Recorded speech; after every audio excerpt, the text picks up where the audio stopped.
Roman, thank you so much for joining me for this. I'm so honored to No, be this is speaking great. with you. Yeah, it's been a long time coming. I was fortunate to have you well, let me put it this way.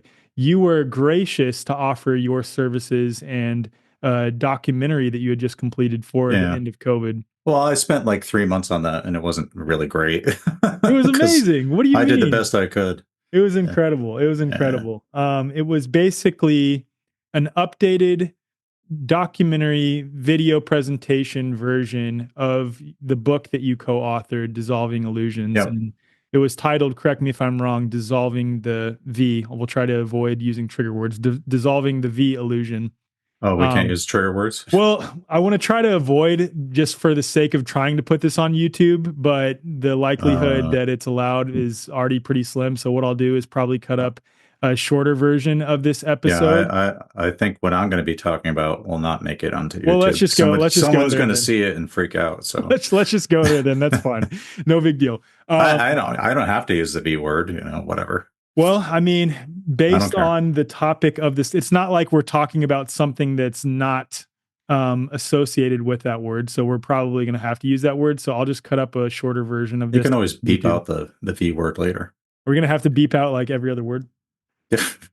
Well, that's not the only thing I'm going to be talking about, so it's Yeah, okay. right. Okay, so how I'd like to do this though, and I'm open to your thoughts, is I'd just like to turn it over to you and your presentation. I think this is coming at a very interesting time in history with the so-called measles outbreak in Texas. So I think your voice and your work are becoming increasingly So important. yeah, so we'll go over a bunch of slides. All the stuff I'm presenting is backed up by real hard data. Uh, so all the charts are all based on United States data or UK Wales data. All the quotes are from sources, medical sources, and I always put the quotes up, and you'll see the where the references are. So anybody could look these things up. Anybody can verify anything here. So it's not just opinion. So I like to deal with hard facts, which I guess a lot of people don't. So, but I think that way people can just make their own choices. And I'm a very much a freedom maximalist.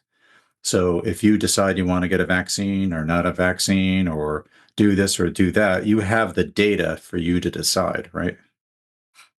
I appreciate that. So if anybody wants to contact me, I'm on X. I like Twitter better, but it's called X now.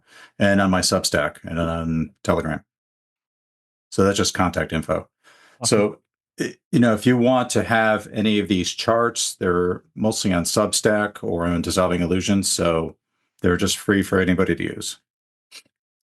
And So we're Roman, going to as we go. go through, would you mind to narrate as best as you can for those who listen on audio as well?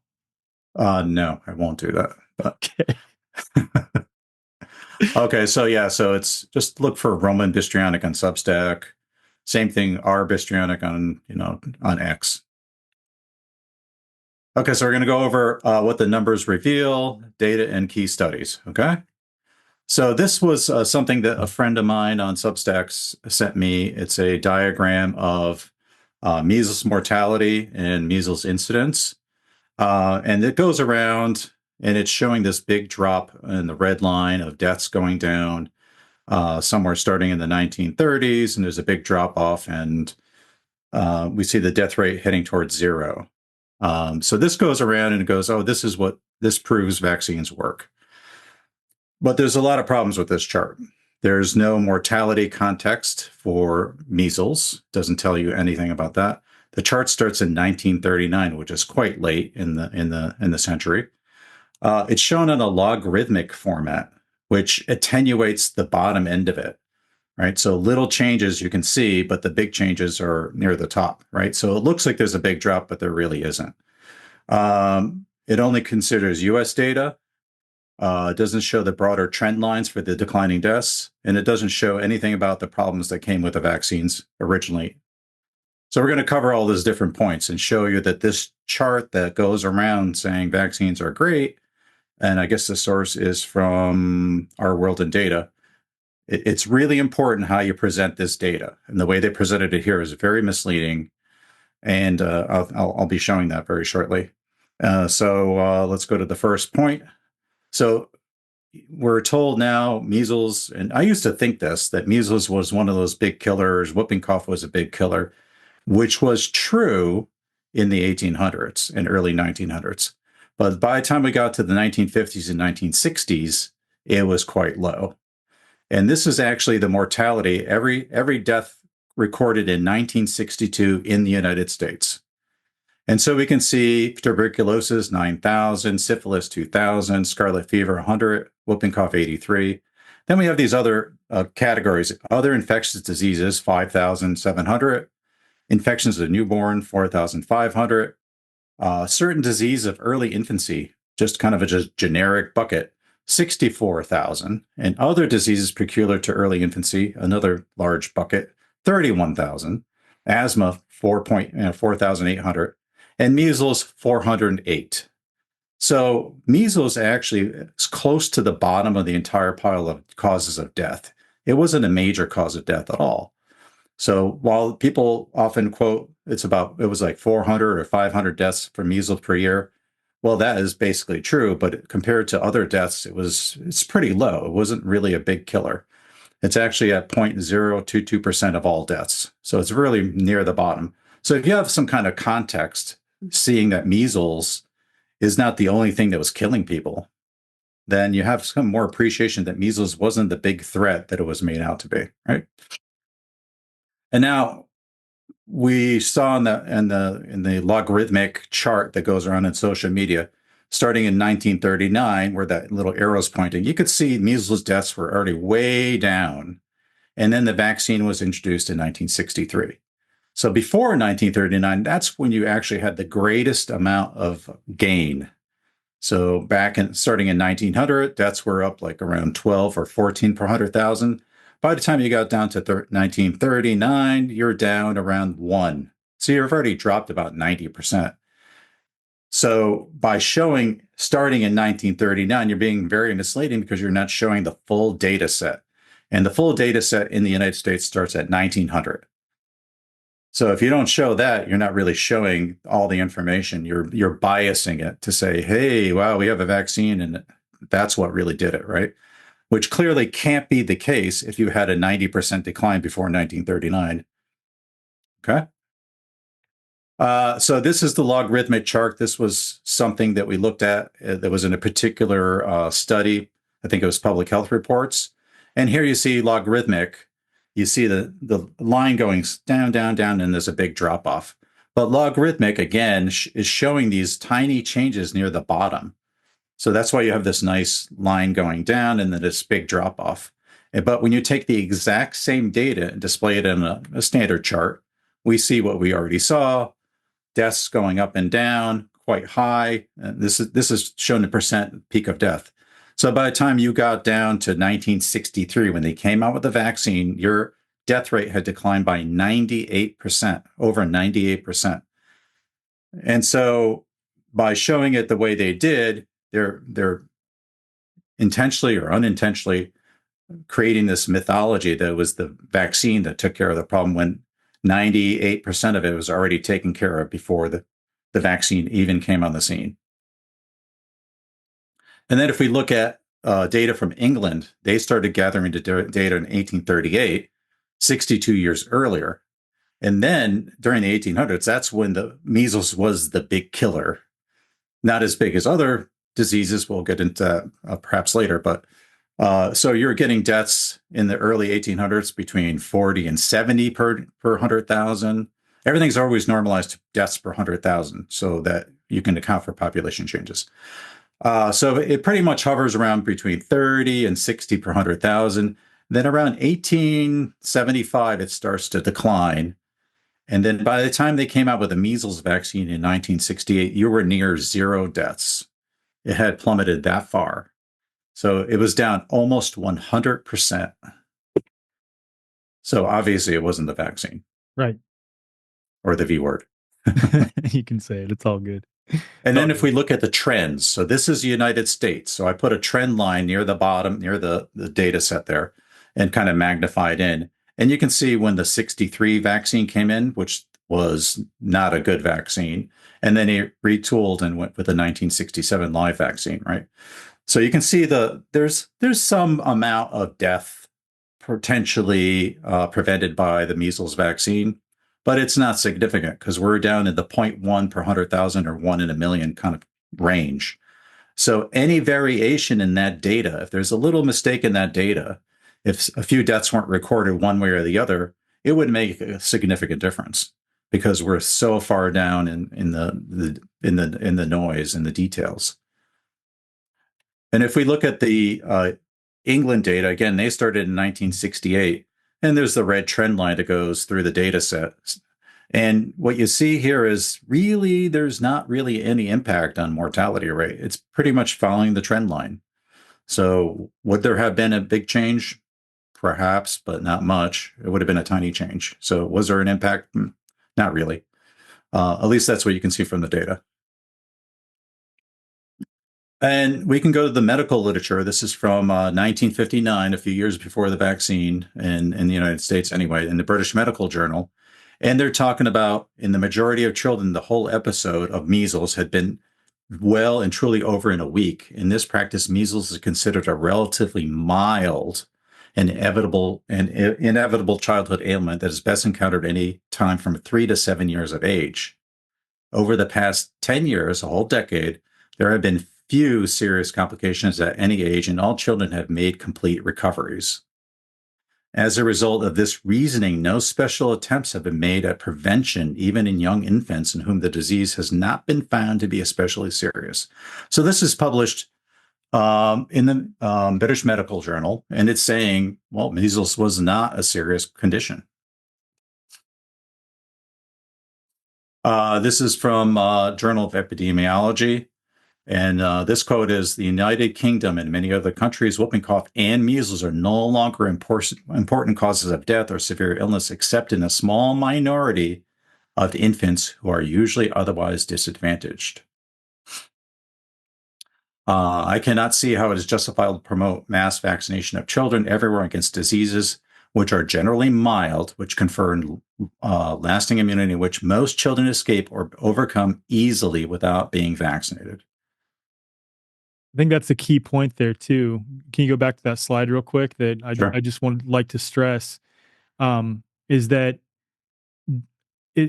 there's no issue for infants unless they're otherwise already disadvantaged. Right. And correct me if I'm wrong on this. I don't know how much you've been staying up to speed on what's been occurring in Texas at the time of this recording, but the one reported death thus far was also in an infant who is already sick with a variety of comorbidities.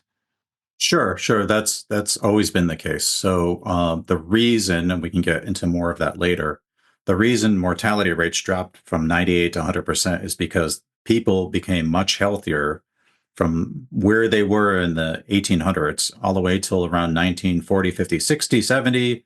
We had basically conquered all these diseases. They were not a major cause of problems with or without any vaccines. And so we'll cover more of that later. So, why did that happen? Well, essentially what we're talking about, people were healthier. It wasn't, you would have no more problems with these kinds of things. Am I still alive? Yep, there we go. This Alexander Langmuir, MD, he was known as the father of infectious disease epidemiology. He created the epidemiology section, well, I can't say that word, of what became the CDC. And he created basically the vaccine because it was something to do. His field, they could do it. So he said, to those who asked me, why do you wish to eradicate measles? I replied with the same answer that Hillary, who climbed Mount Everest, he wished to climb Mount Everest. He said, because it is there. And to this may be added that it can be done. And he acknowledged measles is a self-limiting infection of short duration, moderate severity, and low fatality.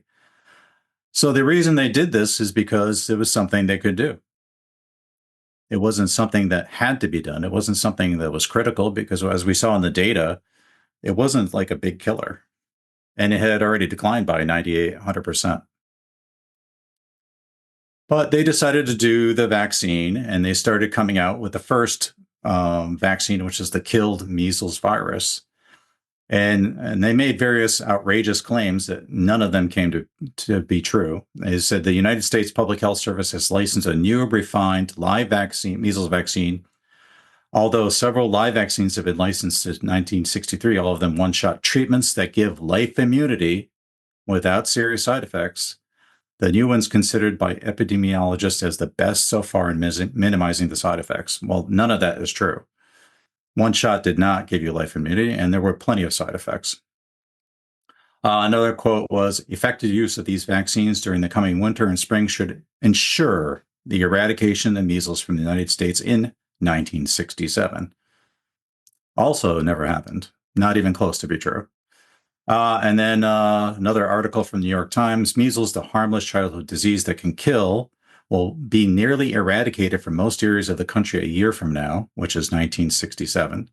Officials of the United States Public Health Service predict, although there are still more than 12 million susceptible children, vaccinating of the right 2 to 4 million children could wipe out the disease, according to Dr. Robert Warren. So here they were predicting, oh, we just have to vaccinate these 2 to 4 million children and we'll be done. That didn't come to be true at all.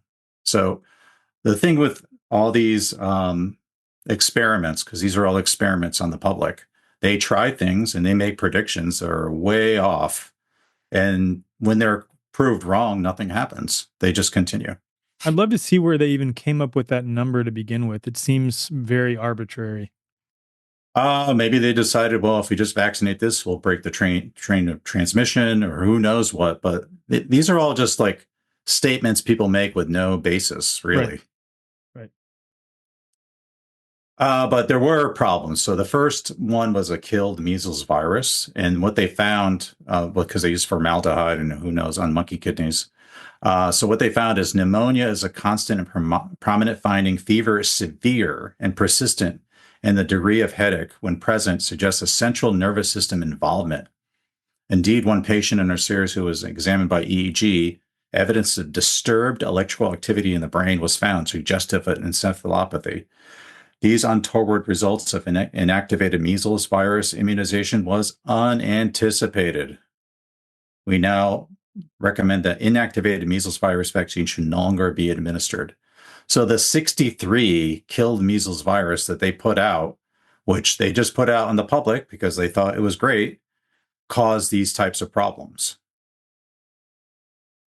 which you won't see in that, happy chart that we saw earlier.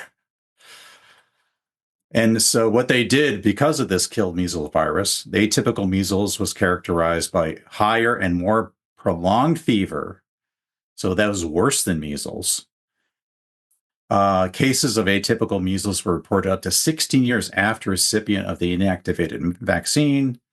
Administration of the live virus vaccine after 2 or 3 doses of killed vaccine did not eliminate the subsequent susceptibility to atypical measles. It was often associated with severe reactions at the site of live virus inoculation. So they tried to correct their problem with the live vaccine, which didn't work. So who knows how many people, I think one place I read like 1.8 million, but I'm not, don't hold me to that.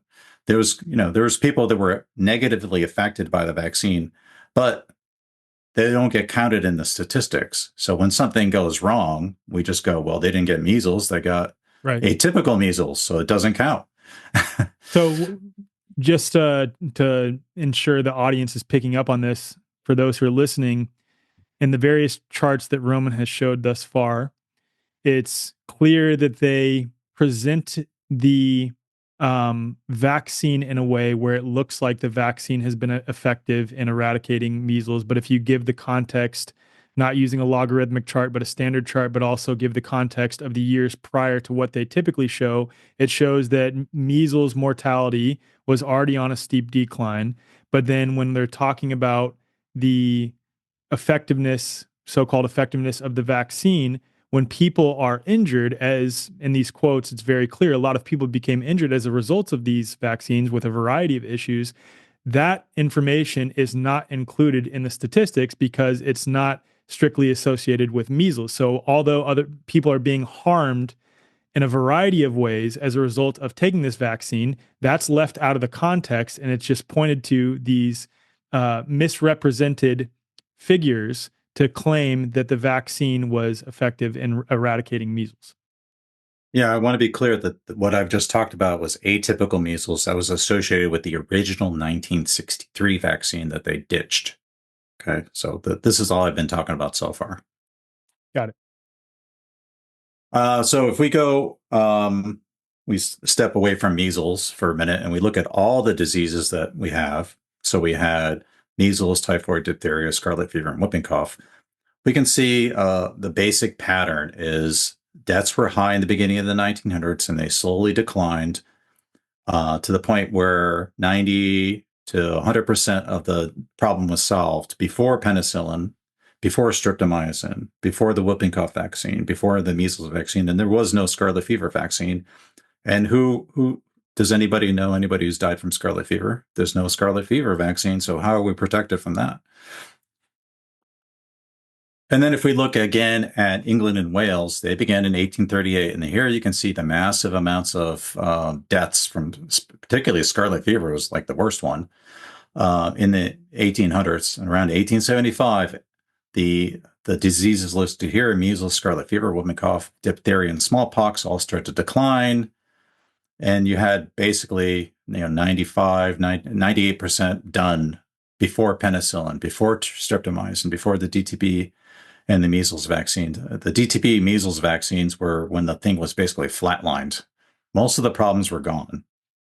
And of course, no scarlet fever vaccine. And these charts, by the way, if you look at these charts, I always put where all the data came from. So you can always recreate your own charts. Go verify and make your own charts if you don't like my charts. If we take those 5 diseases, put them all together, we have a nice orange line that starts out as 200 to 300 deaths per 100,000, and it's declining, really starting around 1875. That's when it just goes down. And again, here, the green line pointing down shows just before mass production of penicillin, we had a 97.6% decline in mortality. So these modern medical interventions had very little effect. This is specific for Massachusetts. And here we're looking at really tuberculosis. That was the big killer. And that was at 350 per 100,000 back in 1861, much higher than measles, much higher than smallpox. And the second bigger ones are diphtheria and typhoid. But what we see here is the same pattern. As we go across the decades, the death rate drops. Penicillin came in 1944, streptomycin 1947. By that point, tuberculosis, which used to be called consumption, was down by like 98%. And the trend line basically shows that there's virtually no impact by penicillin or streptomycin. And we can see at the bottom there, the DTP vaccine is when everything's flatlined, measles flatlined. The BCG vaccine for tuberculosis is near the bottom too. And of course, at least in the United States, I still think this is true. Nobody gets the BCG vaccine as a matter of practice. So it wasn't the vaccine that wiped out tuberculosis in the United States, even though it was a far bigger killer than measles. And this is the data set that you can go find. I have a web address on the top there if it's still there. And so all these numbers were used to create that chart. So again, verify your own data. And this little chart here was actually in a vital statistics. You can find this on the CDC website, probably still there. You go to page 85 and you'll see these charts that the same ones I would create decades later were already in the CDC vital statistics. Somebody hand drew all these charts, and this measles chart pretty much matches my measles chart exactly. And there's quotes from various publications, so I'm not the first one that ever noticed this. And in this particular publication, published in 2012, they talk about decline in whooping cough deaths from 1901 to 45. That's when most of the work had been done, well before the vaccine. And here's the chart they show, which is a bar chart. And you can see in the inset there, there's the vaccine was introduced around 1950. It was actually 1957. And by that point, mortality rates had just plummeted to near zero. And here's some quotes. This one's in the British Medical Journal in 1960. It may be questioned whether universal vaccination against pertussis, which is another name for whooping cough, is always justified, especially in the view of the increasing mild nature of the disease and the very small mortality. So we're always led to believe, at least this is what I used to think as well, is that you get one of these diseases and like whooping cough, you would just be coughing and coughing until you were dead, which was true in the 1800s and early 1900s. But by the time they came out with the vaccines, it was no longer true. This is the Lancet, 1977, for whooping cough. No evidence that vaccination played a major role in the decline of incidence and mortality, which is what we were just talking about with the charts. This one is really an important thing for parents to read. It's from the British Medical Journal, 1995. Natural course of 500 consecutive cases of whooping cough. So this is just without a vaccine, right? So most cases of whooping cough are relatively mild. Doctors are unlikely to hear the characteristic cough, which may be the only symptom. Parents can be reassured that a serious outcome is unlikely. So again, whooping cough has become mild disease, just like measles, just like scarlet fever, just like all these diseases. They're all mild now. We don't have to worry about them so much. It's crazy because how it's presented in the media and on social media is that whooping cough is this incredibly dangerous thing. And I remember when my wife and I were unraveling all of our conditioning related to Western medicine and the pharmaceutical industry, et cetera, we were incredibly fearful of our child getting whooping Sure. cough. Yeah. I was the same crazy. way. When I stumbled upon a chart, well, I had been listening to a radio program in the 1990s, a long time ago. And somebody had mentioned neurological damage from vaccines on one of these radio programs. I thought, wow, that's horrible. Let me look into it. So I picked up a bunch of books, and one of them was by Neil Miller. And in there, he had a chart showing 95% decline in mortality for measles. And I thought the guy was insane. I said, that can't be true. This guy's a kook. But he was right, because I was able to recreate them from the actual data. And my chart's a little more detailed, but basically this tells the same story. Right. And so he was right. I mean, if I had never run across that chart, I had the impression, I don't even know where I got it from, that there were these plagues of things like measles and whooping cough and all these other plagues, and smart people created vaccines, and now we don't have to worry about them. That was my belief system. And when I made my first chart, it took me a long time to just go, that can't be. I just couldn't accept it for a long time. It wasn't easy. It just hit me in the face. Like, how can it just can't be true? But it was true. And I had the data right in front of me, and I still couldn't accept it. I was like, I kept on thinking I did something wrong. But no, it's the data is the data, and it doesn't fit the mythology. It's just a myth. And the reason it's so persistent is because these ideas have been around not just for decades, it's been around for hundreds of years, this whole idea. And so people have been, it's just a societal consciousness kind of thing. Right. So you can find things on this massive decline. This is from Nutrition Reviews. Before there was a vaccine, measles mortality had fallen 99.5% in Glasgow. So this is from Pediatrics, which is a very important journal for children. Nearly 90% of the decline in infectious disease mortality among U.S. children occurred before 1940, when few antibiotics or vaccines were available. So you can look in the medical literature. This is in Bill and Bob's Herbal Journal. This is in the medical literature, right? So you can go look this up. In Pediatrics, December 2000, pages 1307 to 1317. So this is verifiable. Everything I'm showing is verifiable. And this was an interesting article from 1951, Archives of Pediatrics, another very important journal.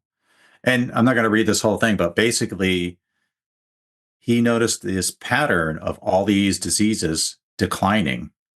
And we're thinking, oh, it's our medical interventions, but these things were going down without medical interventions. So he thought there was some other factor, some prophylactic factor that was actually involved in the decline, and it wasn't their medical interventions,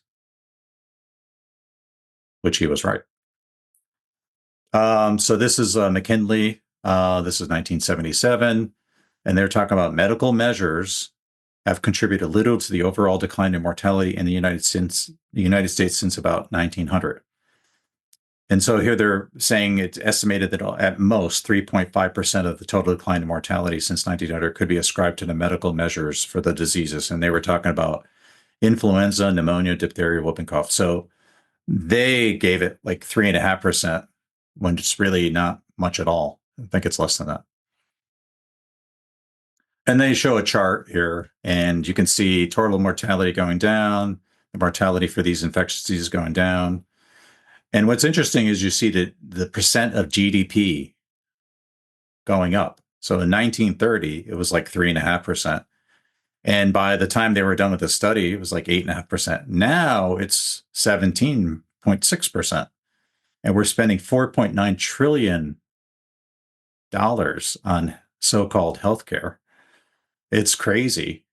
This is not a well-balanced society. We should be around 3.5%, 4% for accidents and emergent surgeries and all that. But this insane, ever creeping giant amount of money we spend on so-called healthcare is really just bonkers.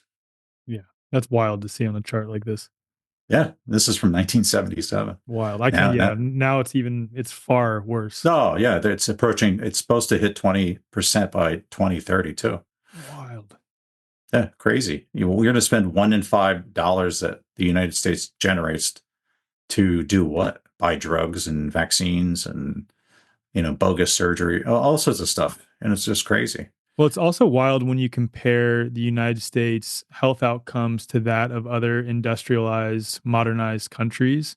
Right. You find that we spend by far the most on healthcare, on health research, et cetera, and we have some of the worst health outcomes amongst industrialized nations. Yeah, because we're going the wrong way. We should be focused on individual health, not all these different interventions. But public health. Yeah, public health. And this is kind of interesting. I was able to find some data on the percent vaccination coverage in England and Wales. There was a scare of neurological damage from the DTP vaccine back in the 70s. And so there was a massive drop in vaccination. But you see that in this chart, there's no real increase in deaths. There's nothing. As vaccination rates drop to 30%, there isn't like some kind of plague that took over the planet and of whooping cough. Nothing happened. The deaths did not change because the deaths were already near zero. In Sweden, they determined that by looking at the bacteria, 84% of children who had 3 doses of vaccine, they seemed to be having pertussis anyway. So they determined the vaccine was ineffective and they worried about the safety. So they discontinued in 1979. So there's no national program for vaccination. So what happened? Well, they began vaccinating in 1953, and then from 79 to 96, 17 years, there was no national vaccination program, but there's no increase in mortality. And if we look closer at the chart, we see from 1970 to 1996, there's just no increase in deaths. It was very tiny, just like it was the years before and the years after. Actually, the years after, it's a little worse, but it's not significant. So here we have an experiment where a whole country stopped vaccinating for a DTP and nothing happened. Nothing bad happened. And then you can read the medical literature, and this is quite disturbing. So this is from 2011. the whooping cough vaccine given to babies and toddlers loses much of its effectiveness after just 3 years. They used to say it protected you for life, but that didn't work out. And then everybody should go get this particular study from Dr. Cherry. He's like one of the world's leading experts on pertussis and pertussis immunization. And he wrote an article in 2019, The 112-Year Odyssey of Pertussis and Pertussis Vaccines, Mistakes Made and Implications for the Future, which is kind of an interesting mistakes made. They make mistakes on the public. So everything's done on the public. It's not like they're experimenting in their lab. These are mistakes made on everybody. And they can do anything. This is what's shocking. They can do anything they want. And then they go, oh, we made a mistake. But you know what? They don't tell you that they made a mistake. Right. So I would like everybody to get this study. When I read the quotes, you'll want to go to your doctor, your pediatrician, and show them the study and ask them what the heck is going on here. Right. And there's a link I have that it's on some government website. It's kind of a tedious link. I'm not going to read the link, but if you can see it, you can try to just recreate that link, or you can do a search and try to find it. So anyway, so what they're talking about is because of linked epitome suppression, which we used to be called original antigenic sin, which means they misprogrammed your immune system because they thought they knew what they were doing, but they didn't.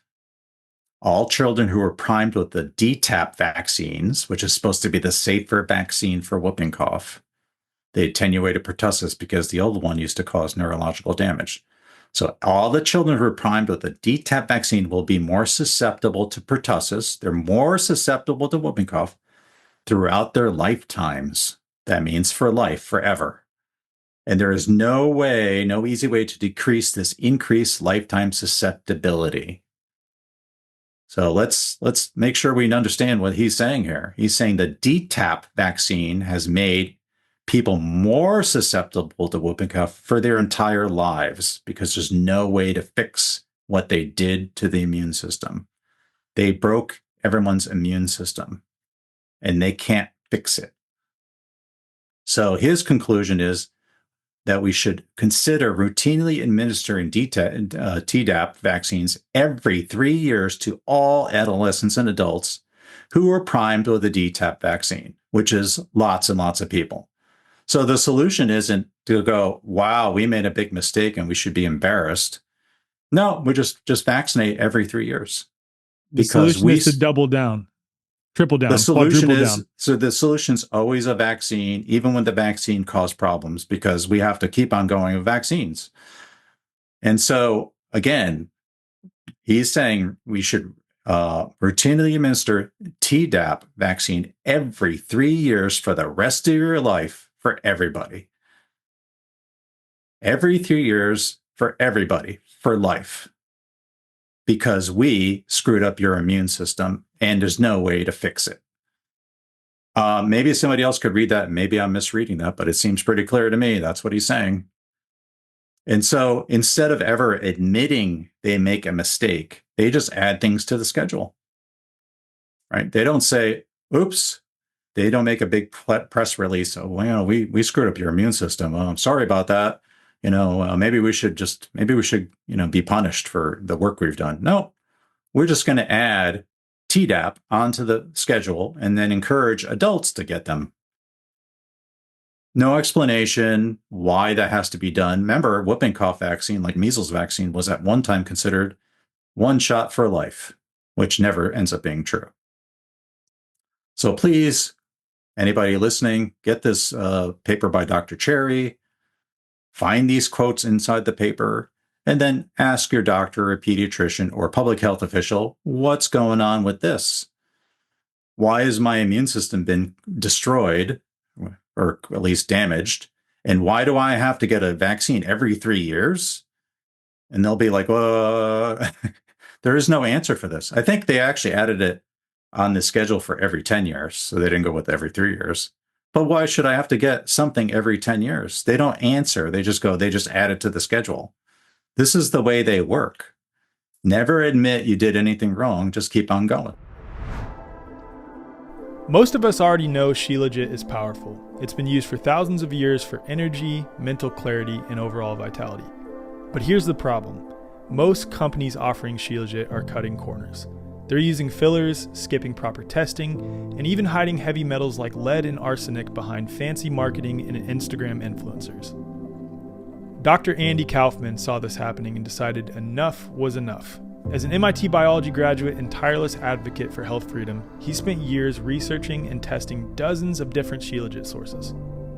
And what he found was shocking: widespread contamination, fake lab reports, and murky supply chains everywhere he looked. And in response, he decided to create his own Shilajit, Authentica Shilajit, sourced from over 16,000 feet in the Himalayas, rigorously tested for purity, and backed by complete transparency. No fillers, no mystery ingredients, just the real deal. Shilajit you can actually trust and feel from the first serving.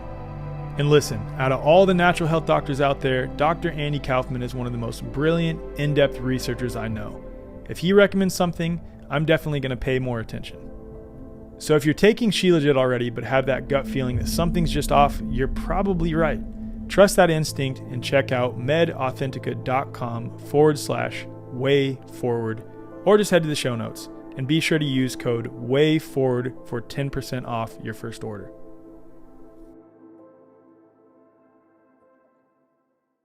Most healthcare today operates on an outdated mechanistic model, treating the body like a battlefield rather than a self-healing system. You wait months for an appointment only to receive a rush diagnosis that labels you rather than truly understanding your unique health. Even in holistic health, many practitioners rely on endless lab tests and supplement protocols, addressing symptoms instead of the root cause. And the result? Another prescription or supplement regimen that merely suppresses or masks symptoms rather than facilitating true healing, whether the imbalance was physical, emotional, energetic, or a mix of all three. And that's why Dr. Tom Cowan co-founded the NYBiology Clinic, to offer something radically different. As one of the most respected natural health doctors in the world, Dr. Cowan has spent decades challenging conventional medicine and advancing a deeper understanding of human biology, water, and natural health. His work isn't just about rejecting the mainstream, it's about offering a more truthful, biologically coherent approach for healing. The NYBiology Clinic recognizes that health isn't about fighting disease, it's about restoring balance. You're not a diagnosis, you're an individual with a unique story, and healing should honor that. With virtual consultations available worldwide, the clinic offers a flat-rate monthly membership that gives you direct access to practitioners who take the time to actually listen. Members also get exclusive health live streams, a resource library, and live sessions covering everything from biofield tuning and breathwork to movement and meditation, all designed to support whole body healing. And if you're not ready for a membership, you can book a one-time appointment, sign up for an enrichment-only membership for the healing modalities alone, or schedule a free connection session with one of the care team members to see how the NYBiology Clinic can help in your specific situation. This isn't about keeping you dependent on doctors. It's about making you sovereign over your health. Head to newbiologyclinic.com and use code THEWAYFORWARD, and that's spelled The Way, FORWARD, for $50 off account activation, or just head to the show notes for more info. If you're a member of The Way Forward, email hello@thewayforward.com for $150 off. Your body already knows how to heal, and NYBiology Clinic helps you remember.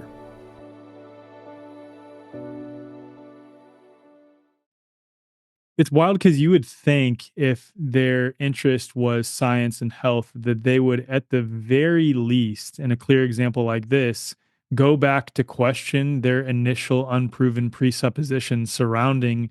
Well, they know the nature why of it doesn't this. work. They know why.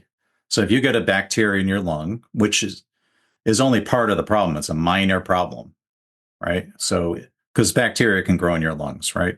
Mhm. But Bordetella pertussis, which is what they consider causing whooping cough, but 99.9% of it is the person healthy and can handle it and get rid of the bacteria. And if you were just a normal person, you didn't have a vaccine, you would just cough it out. Your local immune system in your lungs knows this. It creates a response. And so if you ever encounter the bacteria again, no problem. But the DTaP vaccine only had certain antigens on it. So when they give it as a shot, it misprograms your immune system. So when you get the bacteria in your lungs, you don't clear it because they thought they were smart, that the semi-separate immune system, which they didn't know about in the lungs, can't be compensated for by taking a shot in your arm. So what they did is they messed up your immune system thinking they knew what they did. They thought they knew what they were doing, but they didn't. It was just a big experiment. Maybe they didn't even know they were experimenting, but it was a big experiment. Right. And Yeah. so they misprogrammed your immune system, and now no one can be fixed. You can't be fixed. It's not fixed. So their solution is to give more vaccines. Yeah, and Without, that's what I'm saying. Like the failure to go back and question the initial presupposition surrounding all of this is insane. And it's not even that they're failing to question the initial flawed presupposition, you know, referring back to the work of someone like Daniel Reuters with Can You Catch a Cold and things like this, which we yeah, don't even need to get into for the sake of this, but there's presuppositions built upon that initial one that they're not even digging into those. They're just assuming that what they have concluded is true and the only way our bodies work. And then when something flies in the face of that, like in this situation, they don't take a step back and say, hey, whoa, whoa, whoa, whoa, whoa. Before we proceed, let's make sure we got this right. They already assume they're correct. And then they just proceed forward with the solution based on that yeah. flawed So presupposition. yeah, there's a nail, and the only thing they have is a hammer. Everything is the vaccine hammer. It can only be the vaccine. We Right. can't suggest, which is very important in measles, by the way, vitamin A, which was called the anti-infective vitamin. However it works, if you take enough vitamin A, measles is not really a problem for the most part. Vitamin C, Dr. Klenner gave large doses of vitamin C for measles and other conditions, and he had just phenomenal results. So you want to have that. For respiratory, you want vitamin D. So you want to be out in sunshine. If your vitamin D levels are good, you don't have to worry about the flu and other respiratory infections. But these guys only have a hammer. That's it. Well, it's two hammers: vaccines and antibiotics. That's Right. it. They can't ever tell anybody, well, maybe you should make sure you have enough zinc or make sure you have enough magnesium. Almost everybody in the United States is deficient in magnesium because of our agricultural system. So Mhm. you're deficient in magnesium automatically, which is involved in a lot of biological functions. A lot of people are deficient in vitamin D because they've been told that the sun is bad and you're going to die. And so they don't get enough vitamin D. They also don't go out. You don't go out in the sun as much because everybody's indoors on computers and they're now out in nature and getting sunshine. So people are, almost everybody's deficient in magnesium and vitamin D, and those are critical for your system to work properly. And there's no mention of it. It's like crickets because it's not one of the two hammers. Vaccine, antibiotics. Oh, you're here? What, vaccine? Okay. Okay, you got those? Okay, we'll give you antibiotics. I mean, that's the only way that's how they view the lens of the universe. And speaking of the flu, so this chart shows that flu is a bigger killer than measles or whooping cough, up to deaths of 200 per 100,000. There was the 1918 flu pandemic. That's a different topic altogether. But by the time they started coming out with flu vaccination in the 70s, we were already down 90% in mortality rate. No one really questions why that is, but it was down 90%. And then they started vaccinating. You can see this dotted blue line. It shows vaccination rates climbing until they hit around 60, 70% in the 65 years and older. Those are the ones that have the biggest problems with the flu. And then you see the brown line going up and then down. And then after 40 years, the mortality rate's pretty much the same as it was before. There's no change. So all this time, vaccinate, vaccinate, vaccinate, vaccinate for the flu every year, and there's no change in the death rate. And this is a stunning admission, and Fauci is the third person on this paper. Rethinking next generation vaccines for coronaviruses, influenza virus, and other respiratory viruses in Cell Host and Microbe, January 11th, 2023. So this is very recent. As of 2022, after more than 60 years of experience with influenza vaccines, very little improvement in vaccine prevention of infection has been noted. Wow. As pointed out decades, and still true today, the rates of effectiveness of our best approved influenza vaccines would be inadequate for licensure for most other vaccine preventable diseases. Wow. It is not surprising that none of the predominantly mucosal respiratory viruses has ever been effectively controlled by vaccines. Wow, okay, so they don't work. Does that what that says? I think it does. It's not surprising that none of the predominantly mucosal respiratory viruses have ever been effectively controlled by vaccines. Vaccines against non-systemic mucosal respiratory viruses with high mortality rates have thus far eluded vaccine development efforts. Okay, well, that just told you their vaccines don't work against the flu and coronaviruses and other viruses. They never have.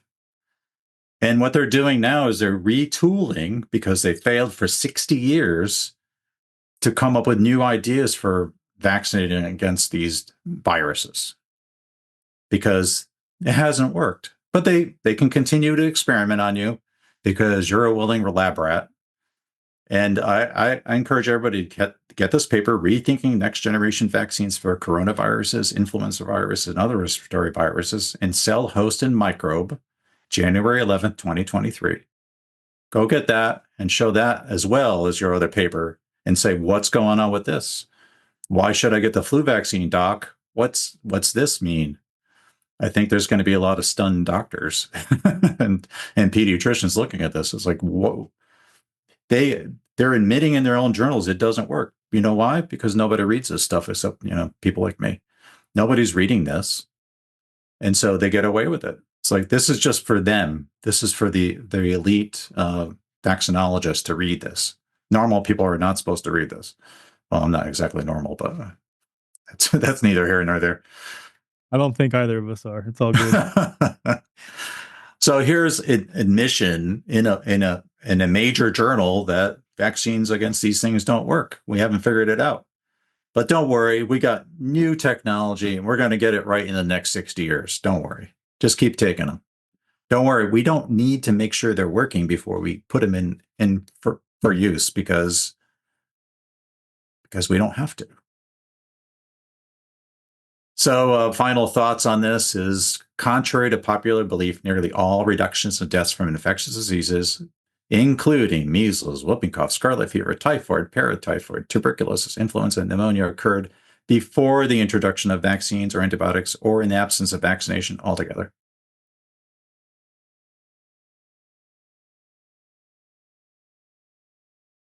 So that's the data end of it. You have the quotes. So, everybody can look through all this stuff and decide, well, should I go get a vaccine or not? To me, I wouldn't do it after looking at all this information, but other people may decide something different. What I do object to is governments or medical systems insisting you do these things. And they don't give you this information. So they're not providing information, just like mandating. Oh, we don't have to prove it because we're the elites, we're the professionals. So we don't have to prove anything. You're just supposed to take it. You're supposed to just obey.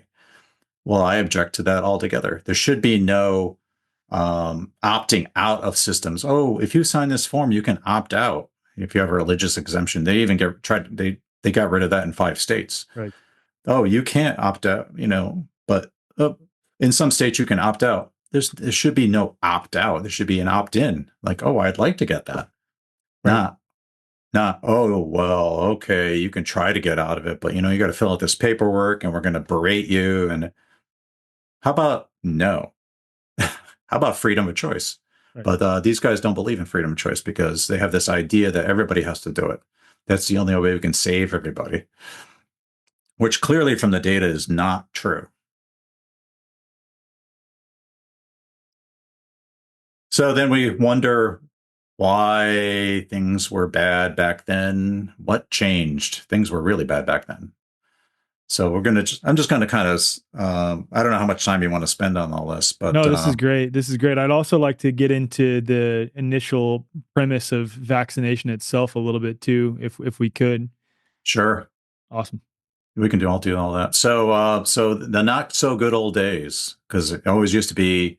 I had this perception, and I think a lot of people did, that back in the 1800s there were women with parasols and beautiful gowns and top hats.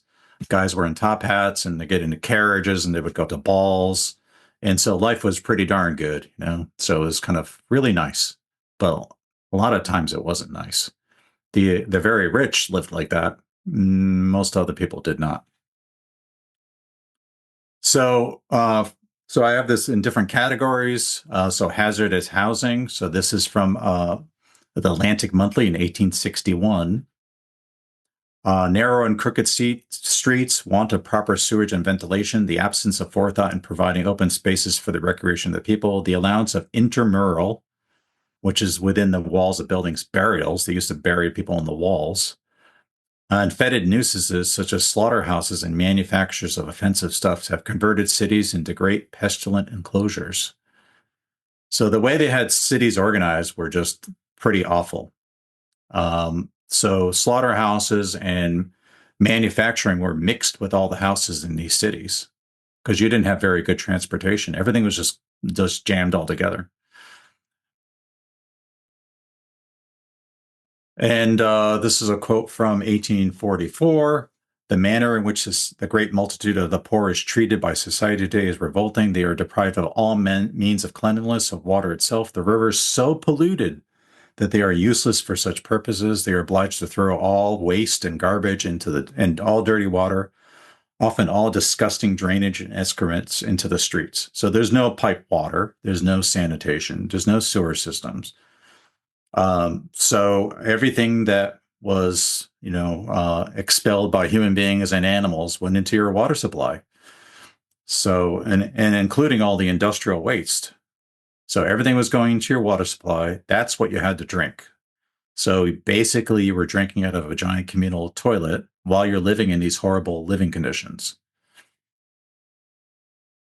And because the only transportation was horses, we had horses going through these city streets, and of course horses go to the bathroom. And so they at various points in time filled up the streets with what they used to call it mud, but mud was really a terminology for mud and horse poop. It was all just jammed up there. So you had barrels and pails overladen with all this material. It was all mixed in. People had to walk through this stuff.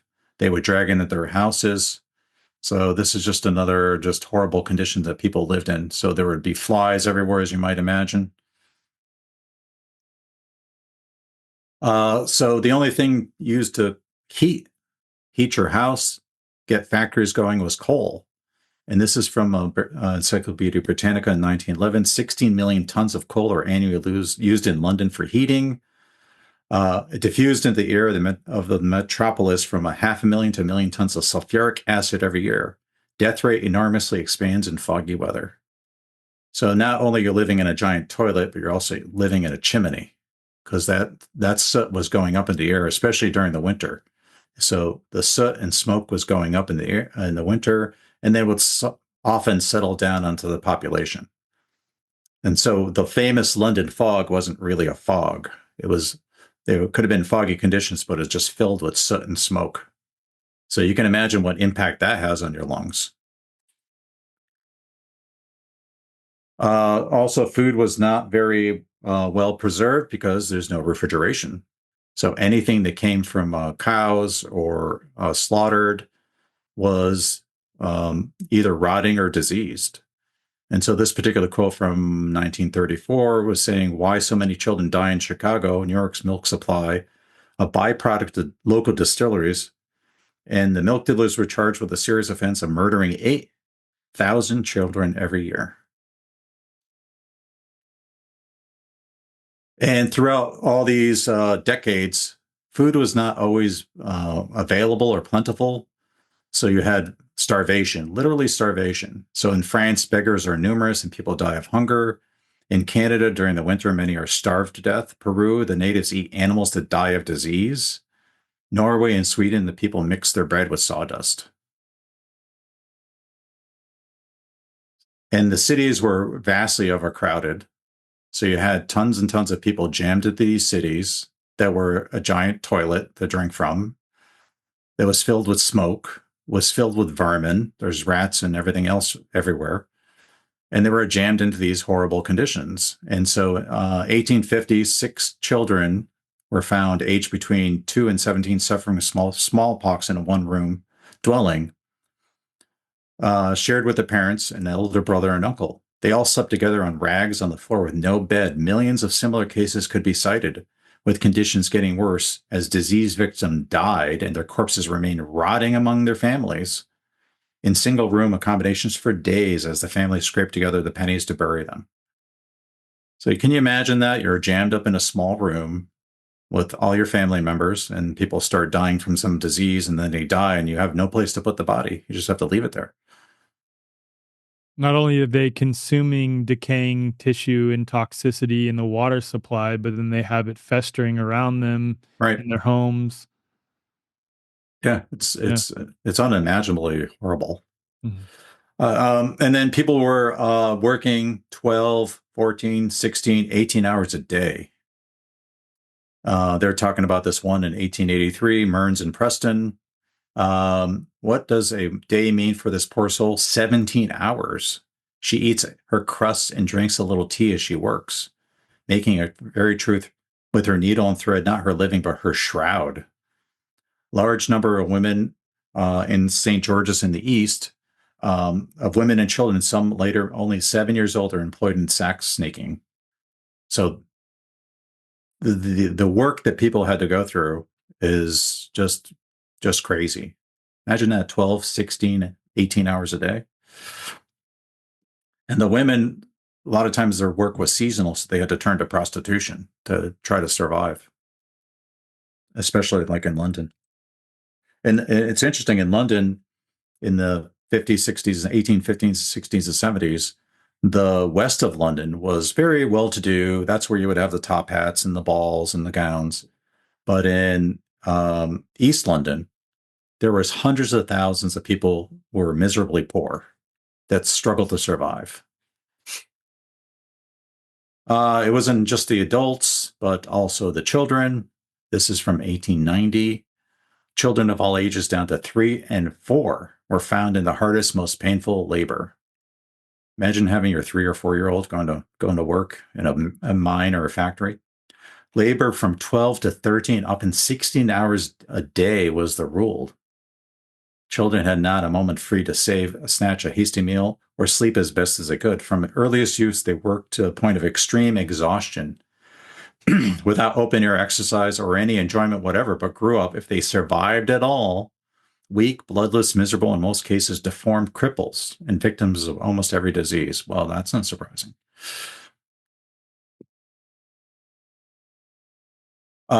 So people were neglected. So family units weren't that tight. You had all these horrible conditions. So this Child Labor Committee report from 1913, small children of 5, 7, and 9 years of age working in a bending position until 9 or 10 o'clock. The anemic, tired, nervous, overworked children are driven until they cry out against the abuse. A girl 7 years old had worked sitting in the hot sun while she was sick with measles. The lack of care at the time was followed by her death. Wild. So did she die from measles, or did she die from a lack of care, or the horrible environment she was living in? And then there was medicine. Throughout the centuries, and this is according to Samuel Dixon in 1855, he said for up to upwards of 23 centuries, to starve, bleed, purge, and torture had been all but the exclusive business of the medical man. And this is very interesting. The possession of a diploma or a degree from a school or university of reputation was the only requisite for practice. The practice itself, no matter how destructive, signified little so long as it was the established practice, which I think is still true today. So what he's talking about here is bleeding people was very common for almost everything. So they bleed you to the point of passing out. They would give you toxic medications like mercury, strychnine, and arsenic for all sorts of different things. They would do all sorts of different ideas that they had, and they got away with it. They could do whatever they want because they were in a position of authority. They actually bled George Washington, the first president of the United States, to death, and also gave him mercury. So he died from medical error. And then vaccination. Vaccination that we think of today is like some kind of clean shot. So we think, well, that's okay, all right. You still have to trust whoever's making the vaccine. And if you think vaccine saved you, well, okay, all right, you're going to take the shot and you're going to suck it up and take the shot, right? But this is not what the original vaccine was. The original vaccine was taking a sharp instrument called a lancet and making numerous scratches on your arm. In some women, they did it on the inner thigh so you wouldn't see what the resulting scars would look like. So they didn't want her to look bad, right? So you could do this, and then you would take this material from either a little vial or from somebody else's arm that came from somebody else's arm, because arm-to-arm vaccination was done for 100 years. And you would take this material and you push it into the person's arm. No one would do that today. There was no alcohol. There was no cleaning. No one would do this thing because we know that would be bad. And so this Dr. Hanchett talked about vaccination is a filthy thing, a useless thing, a harmful thing. There's syphilis, scrofula, syphilis, tuberculosis, typhoid, diphtheria, Bright's disease, relapsing fever, septicemia, and cancer in exchange for smallpox doesn't seem like a very good bargain. So if you're taking this material, which they found out later was filled with bacteria and fungus and all sorts of stuff that they couldn't even identify, and you push it into somebody's arm, smear it into their blood supply, depending on how deep your cuts were, how much would get into your blood supply? Well, we know that's going to cause things like septicemia. We know that you could transmit all sorts of bacteria into your blood supply, and it's not going to end well. But this is what vaccination really was. And so he's saying that this was part of the problem. And in Dissolving Illusions, we talked about the real big link between that and tuberculosis, which was called consumption. There was lots and lots of doctors. Well, I shouldn't say lots because most of them just went along with the program. But there were a lot of doctors that were found the connection between vaccination and tuberculosis, or what they used to call consumption. This is from 1847, The Poor Man's Guardian. So we don't need to read all this stuff, but this is a picture of what life was for the poor. The top floor is just jammed with little beds. The middle part is a bunch of poor people just kind of sitting there and dejected. And in the bottom, these were basement dwellings. So people would live in the basement where basically it was a sewer. And this is where you stayed. So, and actually, I'll read part of this. So this guy was invited to come to this house, and he actually went into the basement. And the truly offensive state of this place beggars all description. I scarcely know whether the sense of the seeing or the sense of smelling was the most shocked and offended.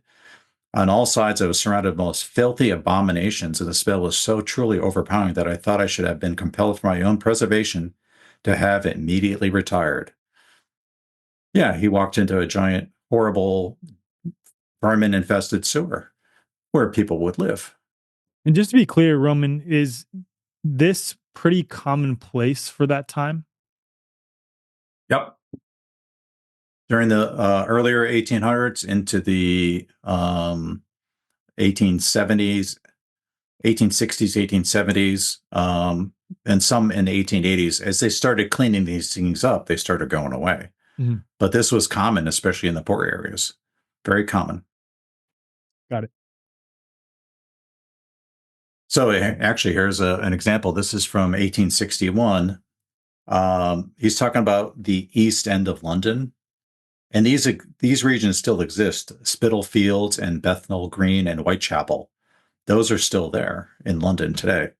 Not in the same condition, but they're still there. So this area I just mentioned is a vast area occupied by the poor people. Spitalfields is a residence of the poorest of the poor. Indian buildings are low and black. The interior walls ill-ventilated but crowded. The streets almost too disgusting to describe.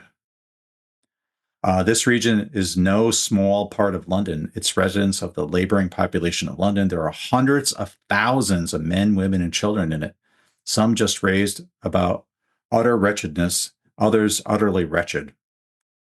And he also mentions the later unfortunate class alone numbering 80,000 prostitutes in this part of London, just trying to survive. So it certainly wasn't top hats and parasols there. Right. Wild. So hundreds of thousands. And, knowing what we know now as I've been describing the scene, who would be healthy in that? Nobody. Nobody could be healthy in this. They would be dying of almost anything, Right. starvation, all the way to smallpox, to fevers, anything, because they would be almost dead anyway. Really, as well, I would wonder if the symptomology, especially because Mike Stone's done a lot of good work on this on virology.com, showing that even today, a lot of the symptoms of these pox-like illnesses can become pretty indistinguishable, and there's a lot of overlap between them. And the only uh, differentiating factor, if there is one, is the presumed distinct viruses. But I do wonder if a lot of these diseases that people were dealing with were not necessarily exacerbated by the issues and the living conditions, but also a function of the body expressing toxicity due to being in these poor living conditions as well. Mhm. Yeah, yeah, just without even knowing if there's a virus or not, because I know people that debate one way or another. Right. But the point is, once these things were fixed, these things weren't a problem anymore. Exactly. So we can debate about the virus, and I looked at this for a while, and I was trying to figure it out. And I have people that I know that are doctors that are like, "There's no virus," and I looked at some of that stuff, and it made sense to me. But then I have people that they're really smart, and they're clinicians, and they said, "Well, I've seen this happen." So I'm like, I never really kind of was able to lock in a particular idea. So I'm not really firm on one way or No, the and other. that wasn't my point in bringing it up. My point is that the symptomology is what I'm talking about. The symptoms of the various pox-like illnesses Sure. and skin rash illnesses, an argument could be made that it's not that those conditions were exacerbated by the living conditions, those various symptoms. It's that those symptoms were occurring because of the Yeah, I know living what you're saying. conditions. Sure. Yeah, Sure. Well, in any case, that's still 99.9% of it, right? So, exactly. so we have all these things all put together. The bad housing, horrible housing, no way to contain your sewage, contaminated water, dung everywhere, deadly coal. By the way, lots of people died just from mining coal. It was like really hazardous. Like 5,000 people a year across the world were dying from mining coal. The food was diseased. You were starving. You were crowded. You were worked to the breaking point. Your kids were working. If your parents died, your kids were on the street by themselves, even if they didn't because they were working. There was no good care. We had horrible medical notions, and vaccination, which was mandated by various governments. They've mandated it. So it was compulsory vaccination. And so, you as young as, and I think it was in England, all of England, during 1860s, 1870s, your 3-month-old had to be vaccinated before they were 3 months old. So you had to get this scratched and put some pus in their arm. So I'm sure that didn't end well for many children. And so life before the 1900s was horrible and resulted in lots of diseases, suffering, short life expectancy. Not a big surprise. And so then what changed? And I call it the world's greatest health revolution that nobody remembers, or almost nobody. And I like this quote from Oral Hygiene in 1911. And so there's people that recognized the true sources of health. And in this particular quote, it is not true that each individual must run the gamut of measles, scarlet fever, whooping cough, diphtheria, and tuberculosis, and the like, if proper precautionary measures be taken at the outset. Sunshine, fresh air, wholesome nutrition, exercise, rest, and the hygienic mode of living are far more effectual than any subsequent medication in existence. Yeah, he was pretty much spot on. And so, so what changed? Clean public water, pipes and sewers, hand washing, replacing dreadful slums with much better conditions to live in. The basement apartments went away. Moving industries like slaughterhouses and tanneries all the way out, so they weren't dumping all that stuff into the water supply. The milk supply was horribly contaminated, so that was cleaned up. Better child feeding practices, union and labor laws, child labor laws. At first, it started out, well, your 7-year-old can't go to work, and then it was 12-year-old, and then it went up the over the decades. They increased it so that children were no longer working. They established public schools. So at least they weren't going to factories. They were going to learn reading and writing. And kids wanted to go to school back then because it's much better than working in a mine or a factory. Proper food handling, because now you have transportation, you have more fruits and vegetables, a whole series of inventions, electricity, refrigeration. No more horses. Now we have cars, so we don't have all the poop in the streets. The flush toilet. Tackling water and air pollution. Air pollution actually kept on going, and even into the 1950s, horrible smog. So they tackled that. Got rid of these really toxic medical notions like bleeding and medications like mercury and arsenic. Decreasing smallpox vaccination, arm-to-arm vaccination was finally gone after 100 years. General rise of standard of living. So overall, better structured, healthy societies. And by the 1940s, 50s, and 60s, we were doing just great. The transformation must have been amazing if you were born in the 1800s and now you're alive in 1940, looking back on, wow, that was just phenomenal. And this quote's from Life magazine in 1941. Life for children in this country has been made infinitely safer. We have reduced death from principal communicable diseases of childhood, measles, scarlet fever, whooping cough, and diphtheria, to a new record low, a point actually promising complete eradication of these diseases. So this is like 20 years before the measles vaccine. So it's wild. So it's that the plumbers and the electricians found ways to reduce the toxicity. That's a very general statement. The car manufacturers. Yeah, car manufacturers. And then vaccinologists, epidemiologists, so-called infectious disease doctors come in and find new ways to poison us, whether intentionally or unwittingly. It's the byproduct of that. They took full credit. Right. It's not like they took partial credit and still gave credit to, plumbers did a lot. Right. That's never mentioned. It's like, it's only vaccines and antibiotics. Right. And so we went from life like this to life like this. Quite a bit better. But the thing is, we didn't really, and I grew up, I might have been one of these guys on the bike there in the 70s. I didn't know that was horrible back then. No one taught you this. But we transformed horrible into really just wonderful. For not everybody on the planet, but the Western societies were now living like this. So we went from the thing on the left to the life on the right. And those pictures are from the 50s, 60s, and 70s. So would you rather be the kids working in factories over there, or this is kind of like, that reminds me of my high school. It really does. It's like 1970s, 1980s. Yay, having a nice day. Look at all the smiles. Not too many smiles on the left. And your life was so bad. I mean, how could you actually survive it? You just had to struggle mentally through it all too.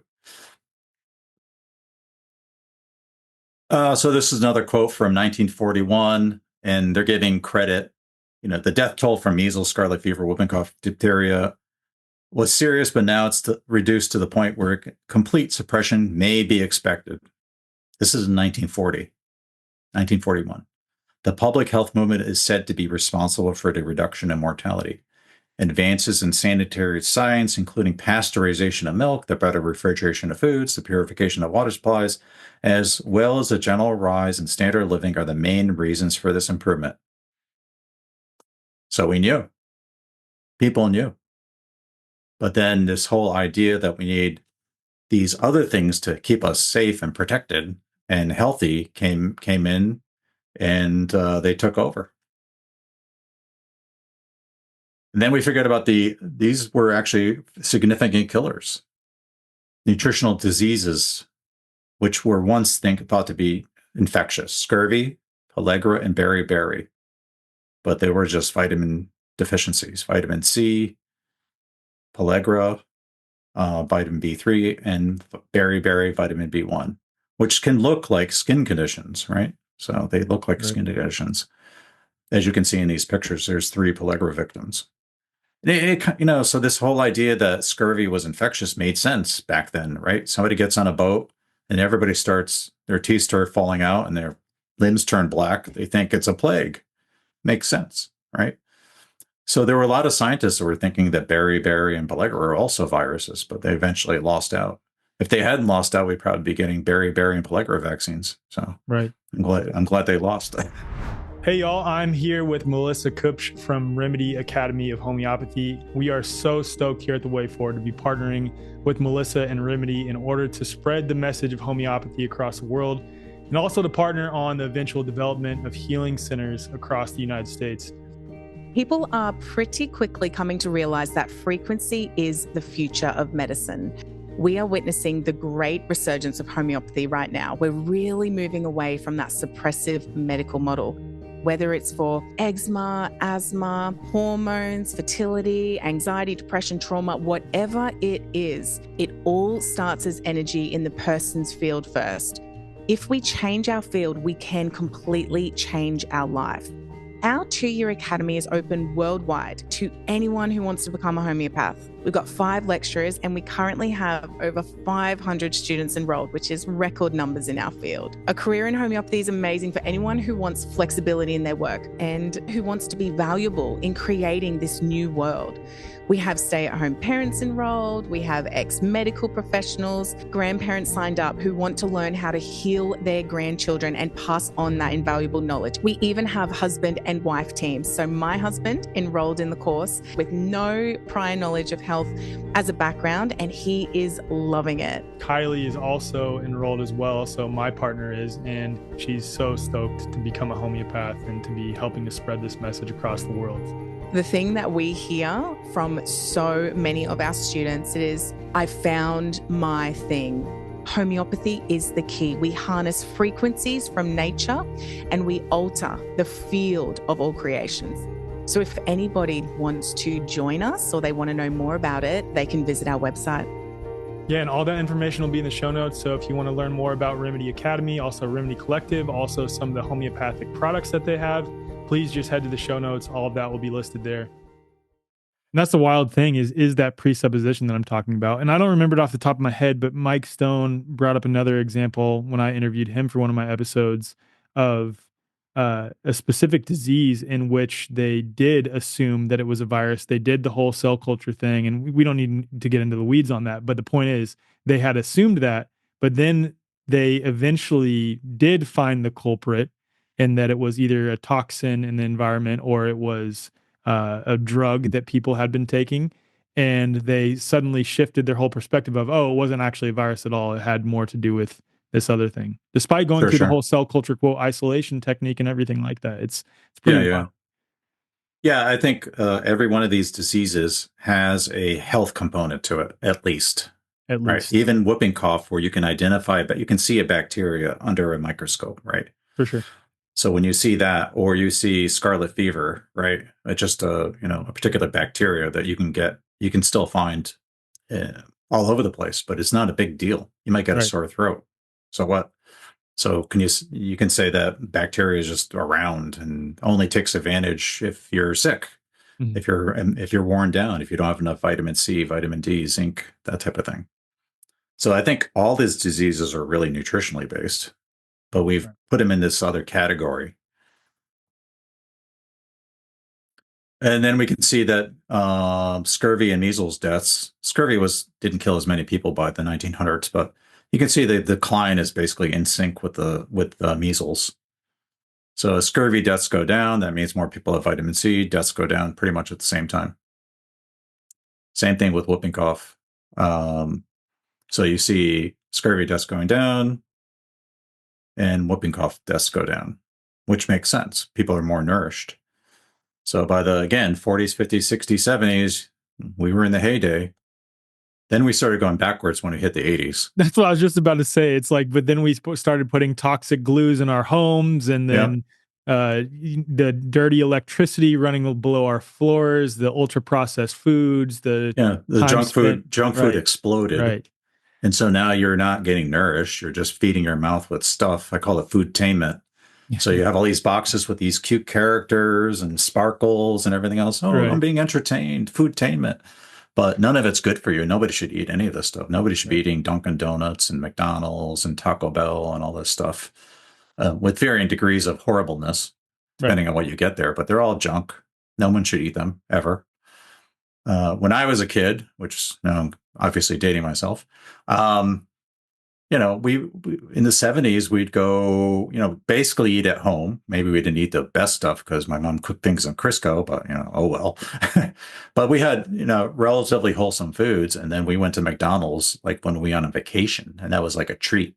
It's like, oh, we're going to McDonald's. Yay. You eat a little burger. And the burger was like this big, and a little packet of fries and a little soda. And, but you also weren't exposed to Wi-Fi networks. You probably spent all your time outside as a kid. Oh, yeah. Well, there's the other thing. Right. Summer, where was I? You know, I was outside all day. Right. All the time doing stupid crap. You know, looking for fish in the brook, you know, playing tag, building forts. One time we decided this was a great idea. We took some sticks and wrapped them in cloth and got gasoline from the garage and made torches and went into the woods. So that wasn't very smart, but, you know, you were outside doing stuff all the time. Right. And then you're eating basically correctly. You're not overeating. You're not eating all this, the stuff that are in these chemical boxes. Foodtainment is like insane. Mm-hmm. And, you know, but we all have a choice. We don't have to do that. We all can say, no, I'm not going to eat that anymore. Obviously, some people have it more difficult because they're really poor and they're in these food deserts. So it's harder and harder, but everyone can have a chance to get out of that kind of stuff and try to do the best you can, depending on your situation. But absolutely. And this is just an example of vitamin A given to patients hospitalized with measles were associated with an approximate 60% reduction in the risk of death overall, with an approximate 90% reduction in infants. So just vitamin A, which means they were deficient in vitamin A. And why were they deficient? Because this was probably, I think it was in Africa. So they were basically starving. So they just gave them vitamin A and look at the tremendous results. What if they gave them vitamin A, vitamin C, zinc, and vitamin D? I think you would have even better results. And this is Dr. Klenner's work in the 50s. In the spring of 1948, it was found that 1,000 milligrams every 4 hours by mouth would modify the attack of measles. When 1,000 milligrams was given every 2 hours, all evidence of infection cleared in 48 hours. So he said, give people vitamin C. I guess they came in tablets back then. And also he was using like a limeade and that type of thing. So he was curing all these conditions way back in the 50s, but didn't catch on, I guess. So the bottom line, we had a miraculous societal and health transformation. I call it the world's greatest health revolution. We had activists, because we had people going in the streets and sweeping up the streets. We had people putting in these plumbing systems and these great waterworks. We had inventors, the electrical grid, health advocates, teachers, people pushing for labor law, all these things that came in at the same time. That's what really helped us. And instead, we forgot about all of that. And we just said, it's antibiotics and vaccines. The end. And if it's any of this stuff is mentioned, it's like, well, yeah, that was good. But this is what changed everything. I just wrote about this on my Substack, so anybody wants to go read it. Awesome. I'll link that in the show notes. You want to talk about smallpox? Yeah, let's talk about vaccination a little bit as well. I mean, here soon, I'm still talking with them. Either Dr. Tenpenny or Dr. Polevsky is going to sit down with me here in studio to do a full deep dive on the modern vaccine program. Sure. But just to give the initial premise of vaccination, I think this is great. So yeah, let's go there. Yeah. So this is Dr. Thomas Sydenham. He's renowned as the father of English medicine. And when I first found this, this is years ago, I found this because I read old books because I'm crazy. So he made this comment: if no mischief be done either by physician or nurse, smallpox is the most slight and safe of all other diseases. And I'm like, oh, what does that mean? He's basically saying smallpox wasn't a big deal. And he was communicating with this Dr. Cole, and he was telling Dr. Cole how you cure smallpox. And he was very happy that Sydenham had shared this information with him. So he tried it, and he found out that it may be easily cured.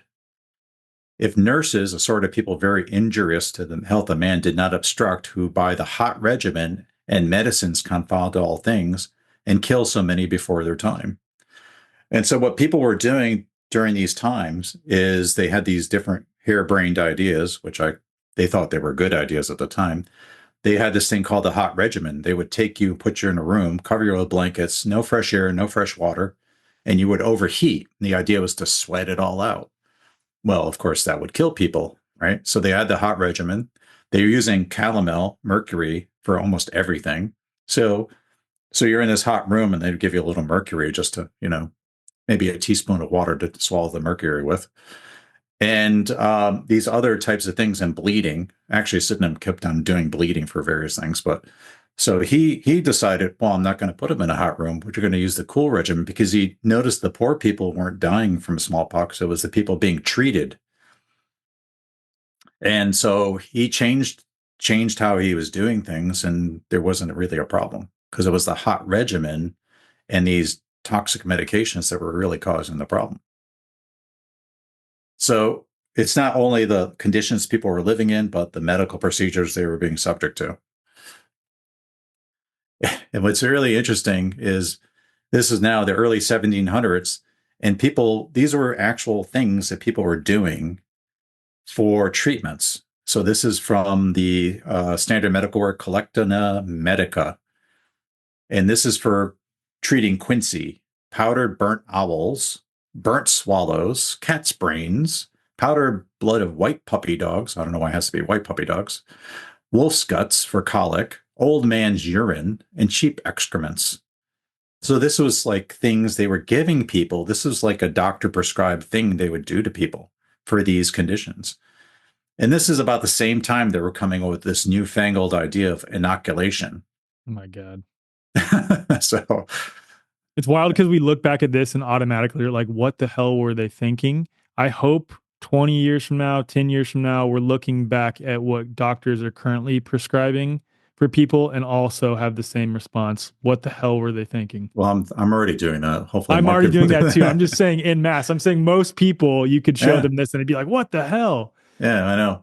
I like that, white puppy dogs. I was like, what happens if you use a brown puppy dog? Do you get different results? Was there a trial for that? Right. Did Pfizer do a trial of white puppy dogs versus brown puppy dogs? I don't know. Maybe they did. And sheep excrement. What if it was, dog excrement? Was that okay? I don't know. Swallowtail excrement. Something.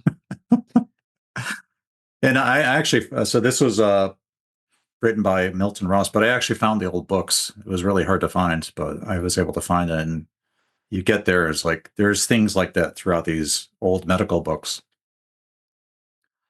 And I'm going to skip all the inoculation, but back in 1720s, there was a Lady Wortley Montagu that came up with this idea of inoculation. She got it back from Constantinople. And the idea was you would take some material from somebody who had smallpox, take some of their lesions, and you would scratch it onto the person.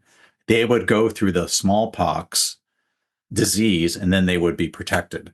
And so this idea of inoculation went on for 80 years. Of course, smallpox got worse over those 80 years, but it became a very important part of the medical system. The medical men really made quite a bit of money with this idea of inoculation. And so people became wealthy and famous for doing these procedures of scratching somebody else's smallpox stuff onto your arm. And of course, you can imagine that sometimes that didn't end too well. But anyway, so this new guy comes along because people were kind of looking for something new. He came up with this idea because he had heard these rumors that cowpox, women, milkmaids who had milk cows would get cowpox, and then they would be immune for smallpox. Of course, this was not really true, but this is kind of the idea. So he performed some basic experiments and wrote a paper, and then it became all the rage, like almost right away. So he does this idea in 1798.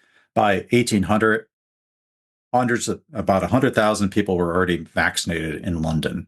It became just like the thing, like a pet rock or the hula hoop. It just became very popular, and medical men jumped on the bandwagon. And so by 1802, he petitioned the House of Commons, and he said that vaccination with the cowpox was done with perfect ease and safety and is attended with a singular beneficial effect of rendering through life the person so inoculated perfectly secure from the infection of smallpox. So safe and effective for life. So this whole idea of protecting you for life has been around forever, and it never ends up being true. And this particular guy back in later in 1814 also noticed that natural smallpox is a mild disease and only rendered malignant by mistakes in nursing, in diet, and in medicine, and by want of cleanliness. The fatal treatment of the disease for 2 centuries by warming and confining the air of the chamber and by stimulating heating cordials was the cause of 2/3 of the mortality which ensued. Because we often like maybe look at these charts, right? And we like see a smallpox chart or whatever disease. And we think, oh, well, this is the way I used to think is, oh, there's a particular bacteria or something. That's what the chart means, but it doesn't mean that. It means somebody died and they checked off the smallpox box, but maybe they were sickly. Maybe they were overworked. Maybe they didn't have any good food. Maybe they lived in a toilet. Maybe they were breathing in smoke, right? Or maybe all these things. And maybe somebody stuck them in a hot room and gave them mercury. But still, what did they get recorded as? They died from smallpox. Check off the box. No different than what occurred over the last 4.5 years. Yeah. To my mind, there's no such, nobody dies from one thing, right? So it depends on your health state, your mental state, what toxins you were exposed to, what emotional stressors you've been put under, what abuses you suffered when you were a child. All these things come together and form who you are and how you deal with any kind of particular condition. Right. 95% of quote COVID deaths had an average of 4 comorbidities. Right. It's so well people, yeah, and if you had there was a study I read on a couple of studies on the flu. Large doses of people who had vitamin D levels of 50 nanograms per milliliter, I think it is, the high end of vitamin D levels in their blood, their incidence of secondary infections in the hospital dropped by 95%. Right. Just vitamin D. Right. So Edward Jenner actually thought the disease was from a horse that was transferred to a cow. So he thought the grease on the horse, it was a disease on their heels, horse grease it was called, was actually the source of smallpox, not the cow. He also thought goats were okay. People at various times used mules and donkeys. In India, they used the buffalo. And they also thought there was a faction that thought it was really just smallpox that was transferred through the cow to the cow, either directly or through a blanket, that would cause the cow to produce this cowpox material. So you had all these different ideas. The 3 main ones were: it was from a horse, it was from a cow, or it was from a corpse from somebody who died from smallpox passed through a cow. Those are the 3 ones in yellow. Those are the 3 main ways people thought. And then, so you would take this material, and then you would, for 100 years, they would be doing arm-to-arm vaccination. So it takes some material from some animal and then smear it onto somebody's arm, and then from arm to arm to arm to arm for 100 years. And that they found out later was that material was often filled with was always filled with bacteria and fungus and blood, that they were basically scratching somebody's arm and putting the stuff into. And they had this idea of retro vaccination. So after they felt the vaccine wasn't working well, they would transfer it from a person back to an animal from animal to animal to animal until they felt it was virulent enough, and then they would give it back to children and adults. So they had this idea of retro vaccination. So this is what vaccination was. And this is how it was being done for about 100 years. And here's a letter to Dr. Hodge, because he was trying to find out what was the vaccine material that this particular company was using it. And they eventually got back a letter that says, well, we thought we knew what it was, but really we got this from a tramp who was having smallpox and slept in the stable. That's where the source of our vaccine material came from. And here we talked about the lancet. This is what they were using. Scratch your arm repeatedly. They had different kinds. And that's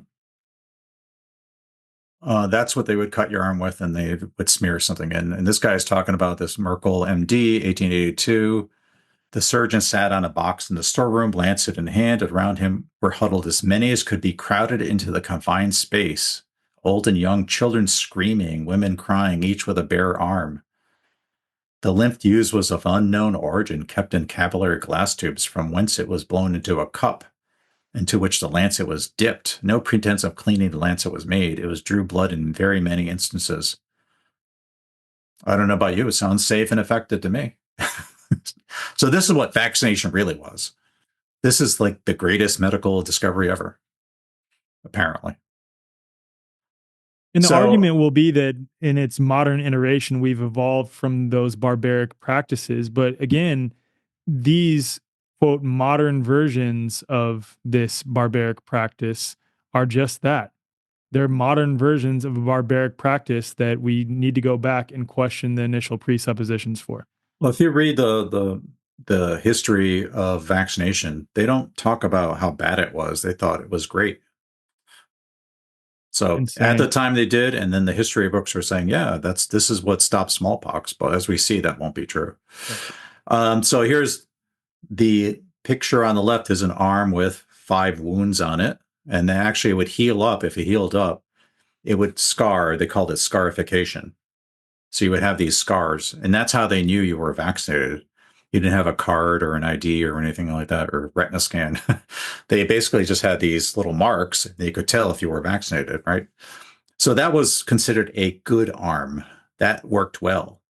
But 1 in 10 people, according to this William Scott Tebb, would end up with a guy on the right, which would have this big gaping hole. It was called a bad arm, hideously sore arm. And sometimes it would really go haywire and you'd lose your whole arm, or you would get horribly sick and die. So this Winterburn, I read his whole book, is actually really pretty good. It's in 1886 he wrote it. So he talked about what vaccination was. You would get enormously sick. I'm not going to go through all this stuff, but you would get very sick. But the idea is you would get sick with the vaccine disease, and then you would be protected from smallpox, which ended up not being true either. But that was the whole idea. And so there were various people throughout the decades that were saying that consumption follows on the footsteps of vaccination. Syphilis, cancer, syphilis, which was a horrible skin disease, was conveyed by vaccination. Vaccination in cases of paralysis, blindness of both eyes, hip joint disease, consumption. Consumption, blood diseases were unknown before smallpox and cowpox inoculation. Hundreds of children in Brooklyn public school systems are inoculated with tuberculosis. So these various doctors noticed this, and they wrote about it in these various journals and books. And it makes sense, because now you've cut open somebody's arm, depending on how deep it goes, and then they put some unknown substance to it. What do you think is going to happen? But to the earlier guys who came up with this idea, this stuff was just a vaccine virus. That's what they called it. It's a vaccine virus. They thought there was just some kind of virus in it. They didn't really understand what was really in it. So they came up with this idea, well, if I get the vaccine virus, I won't get the smallpox virus. And here's a couple pictures of Miss Fanny Lent. She became vaccinated, and she slowly rotted away and died, as you can see in these pictures. How old was she? Does it say on there? She must have been a young girl. It's horrible. Yeah. Gosh dang, horrible. 1870, vaccination, this whole idea has been around for 70 or so years. And so, everybody had to be vaccinated. Your 3-month-old, before the 3 months old, had to be vaccinated. So everybody was vaccinated and revaccinated because vaccination wasn't working once for life. So they came up with the idea of revaccination. And revaccination was sometimes every 10 years, every 3 years, every year. And one guy said you just have to keep on doing it until you get a nice scar, until you get a good reaction. So you just keep on doing it, keep on doing it, keep on doing it. So there was variations on revaccination. But despite all that, there was a plague that really was all over the planet for some reason from 1871 to 1873. And this is from the Lancet, which is a medical journal. The deaths of smallpox have assumed a proportion of a plague. Over 10,000 lives have been sacrificed during the past year in England and Wales. Of 9,000 or so patients in the London smallpox hospital, no less than 6,800 have been vaccinated, nearly 73%. More than 122,000 vaccinated persons have suffered from smallpox. Oops. But instead of saying, oh, maybe smallpox was a bad idea, they retooled and said, we weren't doing it properly enough. We need better controls. Something was not quite right. I can't remember exactly what they said, but basically they were like, if we just did it right, it would have been fine. There it is again. Goodness. Yeah. And so when I was growing up, somehow I knew that smallpox was tackled by vaccination, right? I don't know how I knew that, but that's kind of just prevailing mythology, right? And so what C. Killick Miller did in 1914, he shows this chart. And he said, here's enteric fever going down, scarlet fever is going down, and smallpox going down at the same time as vaccination rates are going down. And he said you'd be hard pressed to tell which one's if they weren't labeled, you wouldn't be able to tell which one's which. So he said there must be some other influence. It couldn't be the vaccine because vaccination rates were dropping. And so this is data from Leicester, England. The gray line is smallpox, and the blue line is vaccination rates. So when vaccination rates were fairly high, they kind of oscillated around. Smallpox epidemics kept on happening. But after the 1871-73 pandemic, we'll call it a pandemic, people had enough of this vaccination crap. And so in Leicester, England, in 1885, they created a giant protest. And they said, no, we're not going to do this anymore. So they overthrew their local government. They elected a new government that said, well, you don't have to vaccinate. So what happened is their vaccination rates plummeted. As you can see, the blue line went down to near 0%, down to 10%. And the doctors of the time screamed, you're going to all die. You're going to be sorry. You did a bad thing. You're not taking the greatest gift that mankind ever got from Dr. Jenner. And the data showed smallpox never reared its head again. And vaccination rates stayed below 40%. The same thing happened through all of England. We had the 1872 or so pandemic or epidemic. Actually, that's 1876, whatever. And the vaccination rates were high. As vaccination rates went down, smallpox deaths did not come back. They slowly went down, down, down.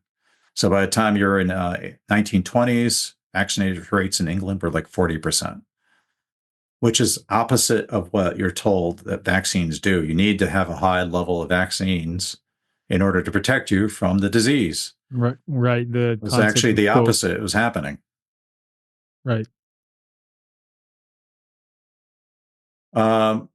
This chart is showing that while the vaccination rates were high, the various child ranges, under 1 year, under 5 years, etc., basically stayed the same. It didn't matter how much you vaccinated. the deaths from these age ranges pretty much oscillated up and down, but stayed the same.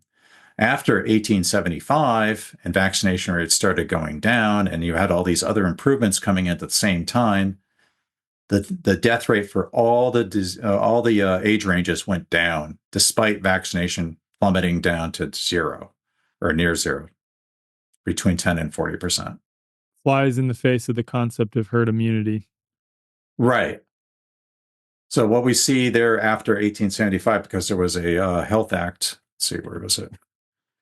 On this chart that Millard put out, there was a Public Health Act in 1875, and that's when really things started turning around.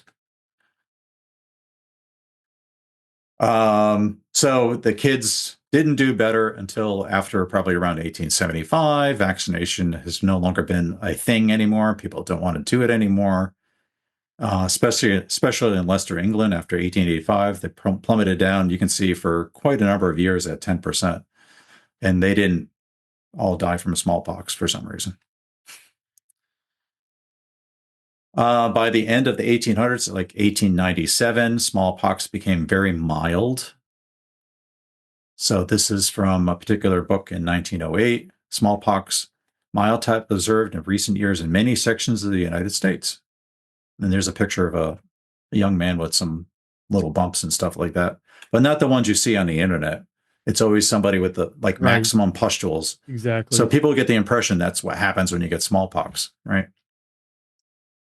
So in 1913, smallpox has become mild. Smallpox and chickenpox are clinically very difficult to differentiate. That's exactly what I was trying to bring up earlier, is Right. that these various pox and rash-like illnesses have so much overlap with their symptomology. Oftentimes, the supposed distinguishing factor is the presumed virus. That's it. Yeah. Well, back then they couldn't do that. Right. Right. So this is, in 1913, smallpox has become a mild illness with significantly decreased in fatality rate, the fatality rate of 20%. In 1895, it dropped to an astonishing 0.26%, a 98.7% decrease. Just like every other infectious disease at the same time. They all became mild. They all fell down in mortality. It's like, here's a chart from, or table from 1940, public health reports. In the beginning of the 1900s, you had a case fatality rate of higher, like 4.4%. By the 1940s, 1930s, late 1930s, deaths from smallpox had fallen by 98%. Cases fell, case fatality rate fell as well. So by 1940, smallpox wasn't a problem. At the same time, vaccination rates were falling. And so by 1914, it fell to 50%. By 1948, it was down to 18%. So how does that explain better results with smallpox? And this is something no one ever mentioned, ever, that I've ever heard. They always say, well, smallpox killed 1 in 5, smallpox killed 1 in 5. But by the early 1900s, no, it wasn't doing that at all. But they never mention that. They just keep on invoking the deadliest type of thing they can think of.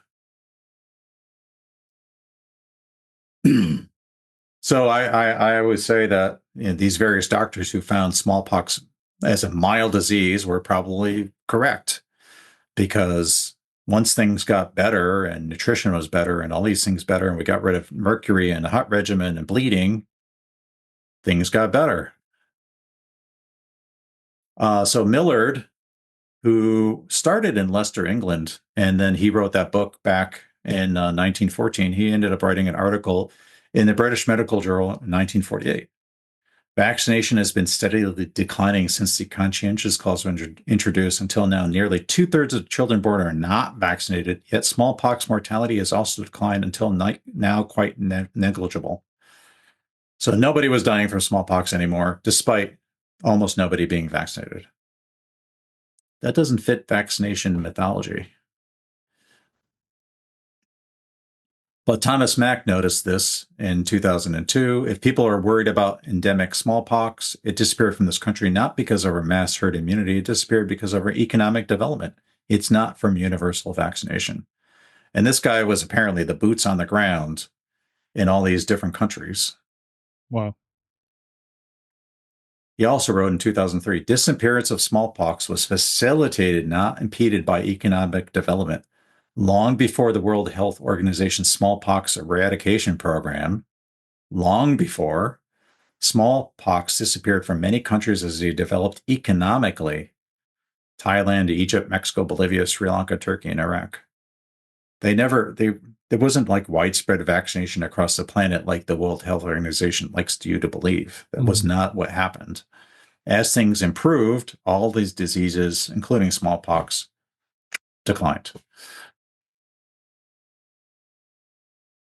And Charles Crichton, he was asked to write an article in the Encyclopedia Britannica in 1888. I think it was 1888. And so he decided, because he was a researcher, a historian, instead of just writing talking points, he decided, I'm going to do some research. So he did a lot of research, and he ended up seeing something that he didn't expect because he was pro-vaccine, right? And so what he wrote in the Encyclopedia Britannica was quite scathing of vaccination. He put a lot of stuff in there that really didn't sit well with the medical establishment. And he also wrote 2 books on vaccination, one on Jenner and one on syphilis. So he wrote 2 books, and he said, it is difficult to conceive what will be the excuse for a century of cowpoxing, but it cannot be doubted that the practice will appear in as absurd a light to the common sense of the 20th century as bloodletting now does to us. Vaccination differs, however, from all previous eras of the faculty in being maintained as the law of the land on the warrant of medical authority. That is the reason why the blow to professional credit can hardly help being severe, and why the efforts to ward it off have been and will continue to be so ingenious. I don't think he envisioned that it would keep on going for another 100+ years. His what he wrote about vaccination stayed in the Encyclopedia Britannica until 1922, at which point his wonderfully written article is multiple pages long on all the problems with vaccination disappeared and was replaced with vaccine therapy. Wow. Where it said, Jenner did this, and we have lots and lots of new therapies that are coming up that are going to help humanity. Wow. Yeah. So somebody decided, hey, we got to get rid of that thing. That's not good. Let's put this instead. I don't know who did that, but somebody did. So like all the other infectious diseases, smallpox was influenced by poor living condition, lack of sanitation, contaminated water, malnutrition, child labor, etc. Harmful medical treatments such as bloodletting, the hot regimen, and toxic mercury and other heavy metals often worsened outcomes, making the disease fatal. For over a century, vaccination involved transferring a crude mixture of human and animal pus from arm to arm, yet smallpox remained a leading cause of death. Ultimately, like many other diseases, smallpox became mild and faded into insignificance as vaccination rates declined and people's health vastly improved. The end. That's the end of vaccination. Could have been. It was going away, but it got regenerated in the 1920s. Right. Let's make new therapies based on the old idea. Right. And instead of going, wow, that old idea was stupid, they just glommed onto it. Right. And Exactly. continued. There were people in the 1920s and 30s that saw that health was optimal. If your health was optimal, you didn't have to worry about these things. And that medications were generally not good. So there's a big movement for health, but they eventually got crushed over the decades and pushed aside with new drugs and new vaccines and all that stuff. In the early 1900s, there were vaccines for everything, for acne and all sorts of weird stuff. They just were pumping them out as fast as they could. Insane. And most of them were completely worthless. Well, I think they all were, but right. They all went away after a short period of time. Well, that's why it's incredibly important that we have people like you doing the work that you do, and Dr. Suzanne Humphreys and all the other people that I'm friends with who are on the leading edge of educating people on Or the exactly bleeding what, edge in the case of vaccination. yeah, bleeding edge um, of this But whole new paradigm and exposing the truth of yeah, what's none of going on. this is complicated. It's not really hidden. You can find all this data. You can find these quotes. Anybody could do this.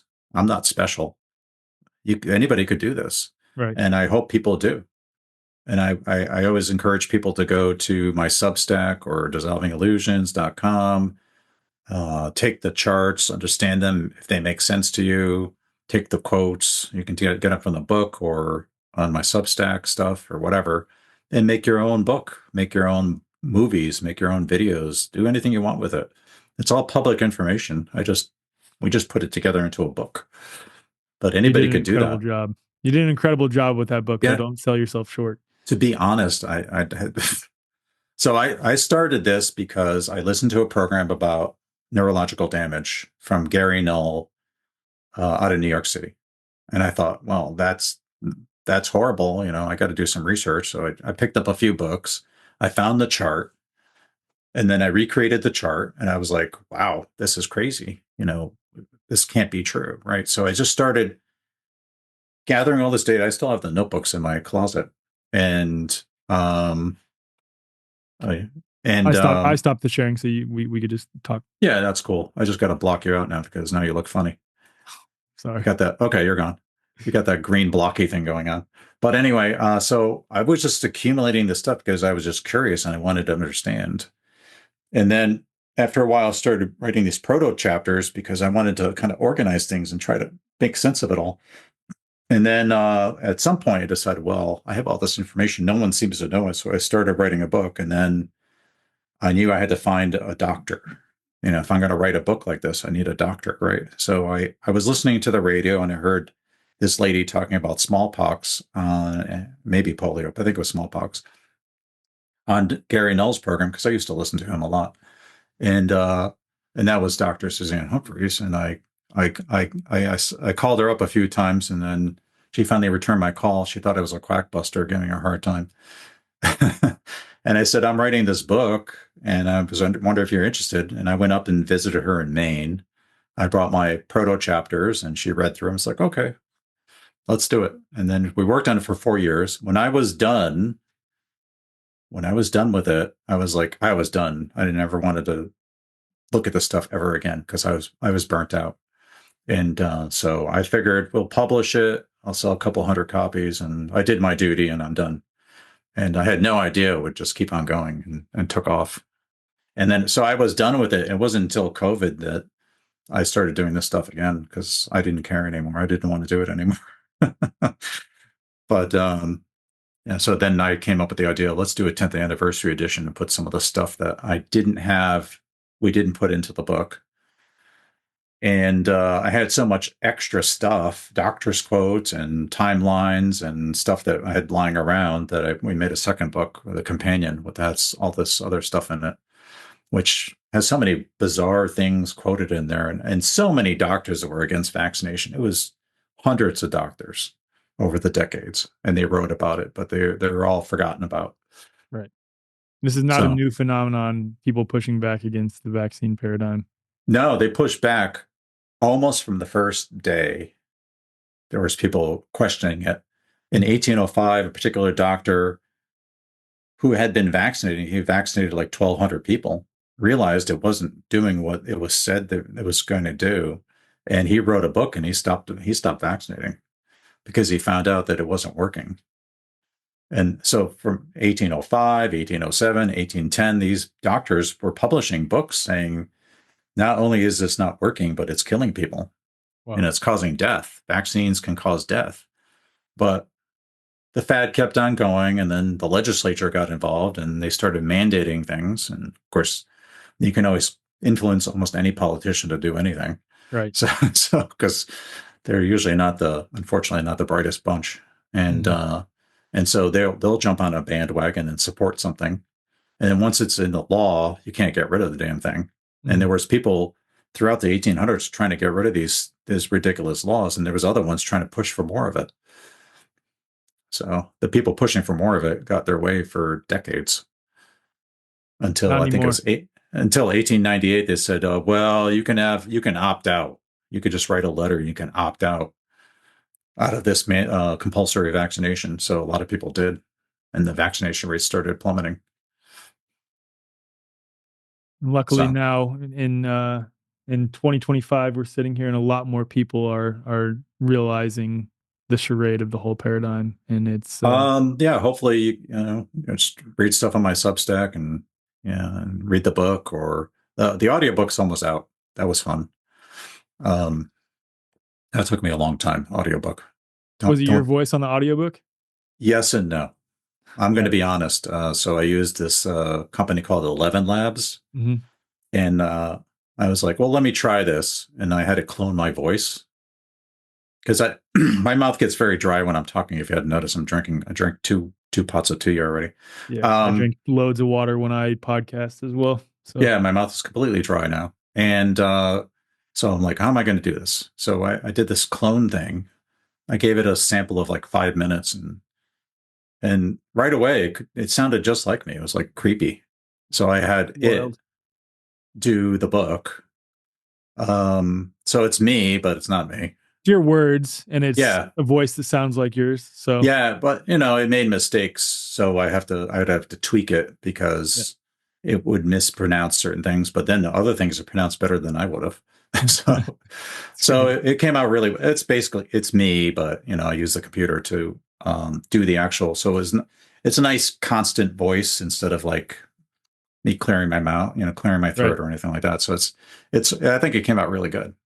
Amazing. It took still months. It took like 3 months anyway. So it's almost a 16-hour book. Well, it's an incredible book. I cannot recommend it enough. It's actually on like one of my posts that I just made recently, 27 must-read books to change your health paradigm. And that's one of the books on there. It's incredible. It's the first one on it, right? It's the first one. It's one of the first. Can You Catch a Cold is up there, and a few other ones. I read that I read, he's a smart guy. Yeah. That's very interesting. And I went through a lot of those studies from 1918. They couldn't transmit the flu at all, no matter what they did. And they took like germs or secretions from people's noses and stuck them in other people's noses and sprayed it in their faces and made them sit with people who were sick and coughed on them. They couldn't make anybody sick in that particular case. So there's a lot of stuff like that I've run across.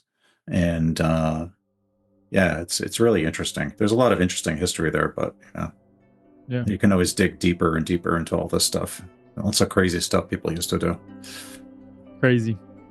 Well, thank you so much for joining me, Roman. I really, really appreciate it. Thanks for having me. This was awesome. This presentation was killer.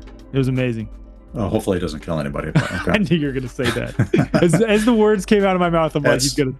Yeah, he's that kind of guy, right? I get it. I love it. Awesome. Thank you so much. Thanks for having me.